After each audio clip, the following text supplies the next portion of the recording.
ఇరువురు భామల కౌగిలిలో నేను ఇరుకున పడి నేను నలిగి తిని.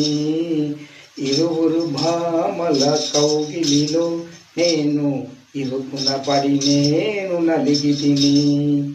డే డ్యూటీ శాలరీ ఒక భామకు ఇస్తిని, నైట్ డ్యూటీ శాలరీ మరొక భామకు ఇస్తిని. ఇరువురు భామల కౌగిలిలో నేను ఇరుకున పడి నేను నలిగి తిని. చివరకు తాగుడుకు బానిసైపోతిని, పిచ్చోన్నైపోతిని. ఇరువురు భామల కౌగిలిలో నేను ఇరుకున పడి నేను నలిగి తిని. డే డ్యూటీ శాలరీ ఒక భామకు ఇస్తిని, నైట్ డ్యూటీ శాలరీ మరొక భామకు ఇస్తిని.